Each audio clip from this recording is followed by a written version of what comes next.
Muy buenos días a todos amigos. Hoy día es 2 de junio del 2025. Son las 7 de la mañana en Santiago de Chile. Tenemos las 7:06 en Nueva York, las 12:06 en Londres y las 20:06 en Tokio. Vamos a empezar con este análisis diario de lo que puede pasar en el mercado de Bitcoin, de oro y del SP 500, ¿ok? Vamos a analizarlo en diario y también en 30 minutos para que los intradiarios puedan entender un poco qué es lo que puede pasar y cuál es el contexto del mercado. Esto lo vamos a hacer de manera simple, rápida, para no latearlo, ¿cierto? Pero con información poderosa que les va a ayudar a tomar decisiones. Voy a bajar un poco el micrófono. Ahí está. Ya. Bueno, primero que todo tenemos las noticias, las principales. Esta semana tenemos varias noticias, pero me voy a dedicar a hablarlas de hoy día. Hoy día tenemos cuatro importantes de alto impacto. Primero que todo tenemos a las 10 de la mañana, referente a Estados Unidos, ¿cierto? El ISM manufacturero de PMI, correspondiente al mes de mayo, ¿cierto? Em, ¿Qué tenemos que entender de esto? Si el dato real supera el 49,5, que es lo que se ve acá, que es lo que se estima, que es mayor al previo, ¿cierto? Puede fortalecer al dólar, ¿ya? Porque indica expansión económica. Si sale peor, podría debilitarlo. Como ustedes saben, el dólar es no es inversamente proporcional, pero es inverso al oro, ¿ok? Por lo tanto, un buen dato puede presionar a la baja del oro. Siempre el dólar es contrario al oro.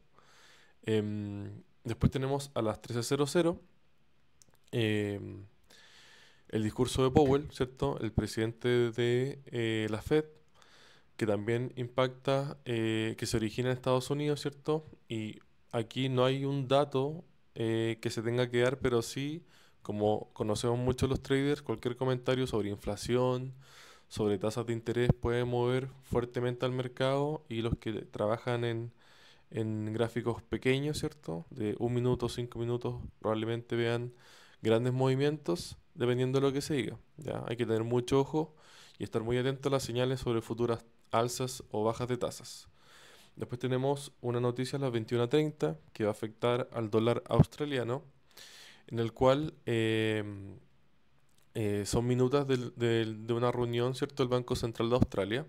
Esto obviamente puede afectar al dólar australiano si el tono es restrictivo, por ejemplo, que haya alguna subida de tasas, el dólar australiano podría subir y si es lo contrario, probablemente baje.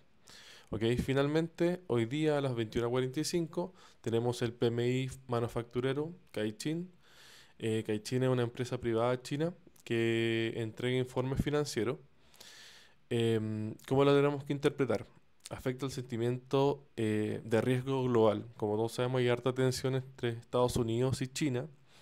China es una economía muy poderosa, ha tenido grandes avances en las últimas décadas, por lo tanto, afecta directamente a todo el mundo, ¿ok? Un buen dato favorece activos de riesgo, como las acciones, las materias primas, etcétera, y uno malo genera aversión al riesgo. Es decir, un mal dato podría significar que tenemos que ser un poco más cautelosos, ¿ok? Bueno, en general, para que sepan, PMI es Purchasing Manager Index, ¿ok? Que es el índice gestor de compras y básicamente mide la actividad económica del sector manufacturero, ¿ok? Un PMI más alto significa expansión económica y un PMI bajo significa una contracción. ISM, Institute of Supply Management, ¿cierto? Instituto de Gestión de Suministro. Y como les dije, el PMI Caixin, ¿cierto? Caixin es un medio financiero privado chino que entrega informes sobre em, economía.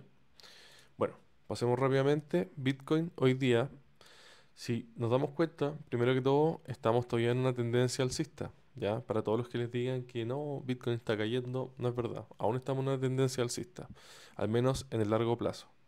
Y tenemos que el precio ha estado rebotando en la zona de liquidez que nosotros habíamos colocado durante estos análisis diarios. ¿Ok?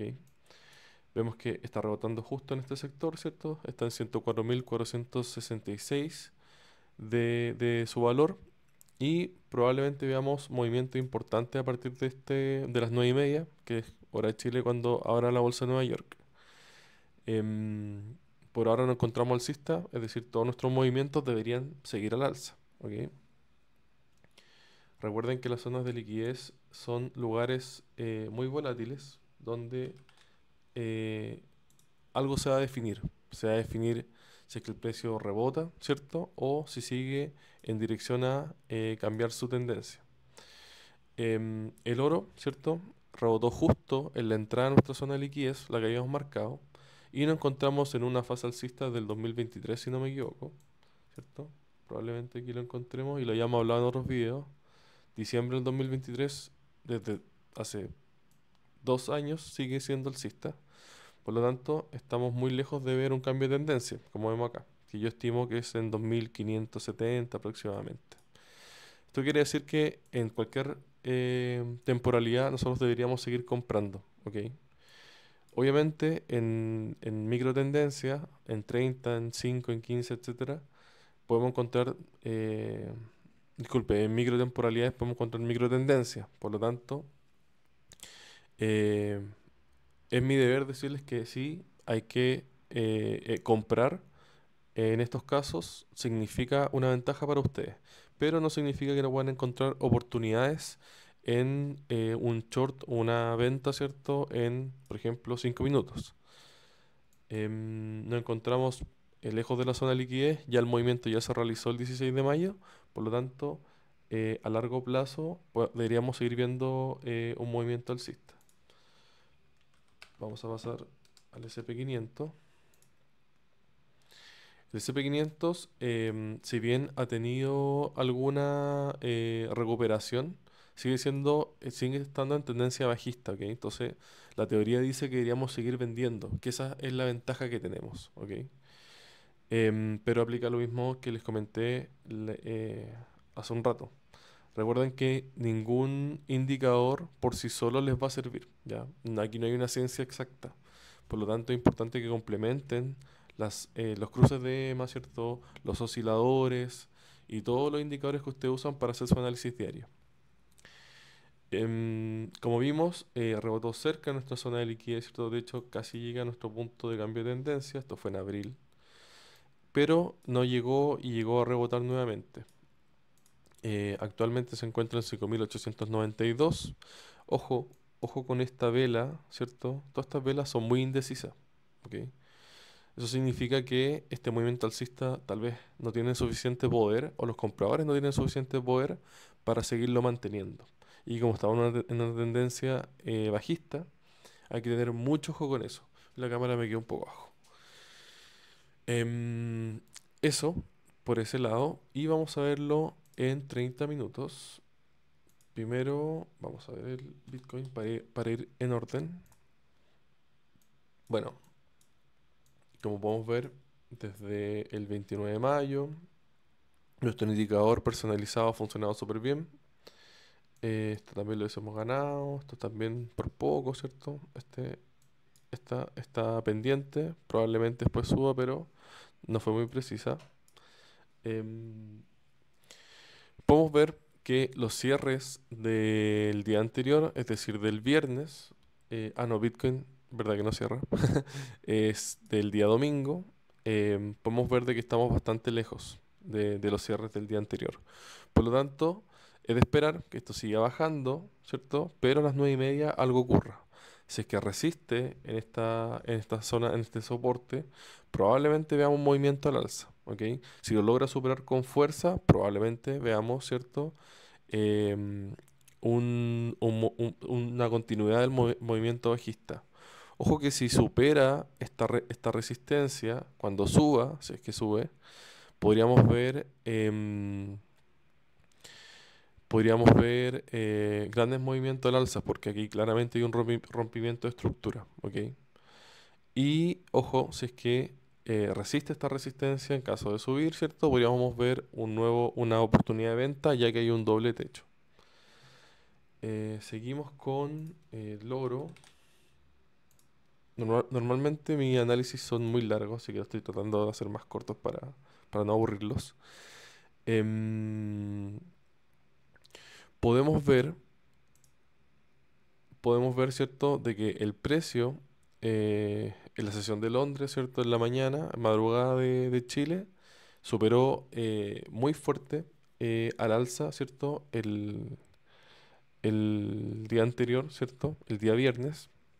Por lo tanto, se dio este movimiento alcista muy grande. Aquí se provocó un change of character, ¿cierto? Un cambio de tendencia. Y se ha mantenido, ¿cierto? En esta parte sin mucho volumen, que probablemente a las 9:30 sea cuando vamos a ver un movimiento importante que va a definir el resto del día. Lo mismo, veamos si es que llega a caer a esta resistencia para rebotar o para continuar. Y en caso que se mantenga en esta posición, yo la verdad es que no haría nada. No haría nada porque la verdad es que tenemos que entrar en un movimiento que tengamos una ventaja, ¿ok? Donde podamos encontrar una oportunidad. Pero en este momento podemos ver de que el precio ya hizo su movimiento, ¿ok? Y los compradores o los vendedores, lo que sea, ya ganaron o ya perdieron, ¿ok? Desde aquí ya no podemos hacer nada. O sea, asumimos de que estos compradores van a vender en algún momento y va a caer el precio, pero la verdad es que no lo sabemos. Por lo tanto, hay que esperar a, a ver el siguiente movimiento y ver qué oportunidad nos da el mercado. Finalmente, vamos a ver el SP500. Ya, el SP500, ¿cierto? Como se puede ver, rompió la resistencia a la que había llegado el día anterior, es decir, el viernes, y continuó un movimiento a la baja, un poco indeciso, pero se ve un movimiento claro hacia la baja. En este momento se encuentra en la mitad entre los dos rangos, ¿cierto? La resistencia y el soporte del día anterior. Sin embargo, podemos darnos cuenta que está teniendo un pequeño movimiento al alza, de hecho superó esta línea, lo que nos puede indicar que puede haber un cambio de tendencia al alza. Y hay que tener ojo con cuando ingrese volumen al mercado en la apertura de Nueva York. ¿Qué va a ocurrir con esta resistencia? Si es que va a soportar y se va a generar un doble techo, ¿cierto? Como aquí está el primero. En ese caso, si es que aguantara, podemos tener una oportunidad de venta. Y si es que lo superará con fuerza, con una vela alcista completa, podríamos ver oportunidades de compra. Em, Ojo con las noticias, saben que los días de noticias importantes no es tan bueno operar porque todo puede cambiar en un instante dependiendo de lo que se diga o lo que se interprete. ¿Ok? Recuerden que los indicadores por sí solos no funcionan. Los indicadores y las noticias lo que hacen es generar em, una interpretación de los traders. Y son los traders institucionales, retail, lo que sea, los que generan el movimiento. Por lo tanto, no todo lo que ustedes creen, no porque haya una guerra, el oro va a subir. Depende de la interpretación de los traders, ¿ok? Y hay muchas interpretaciones, por lo tanto, no crean en adivinar el futuro, al contrario. Traten solamente de entender qué es lo que quiere el mercado y actuar en base a eso. Y así les va a ir mucho mejor. No caigan en estafas. Solamente operen con traders auditados. Si alguien les quiere vender algo, comprueben de que verdad gana, porque en este mundo hay muchas mentiras. Eso, déjenme sus comentarios. Cualquier pregunta las voy a responder aquí en el canal de YouTube, en Instagram, y muchas gracias.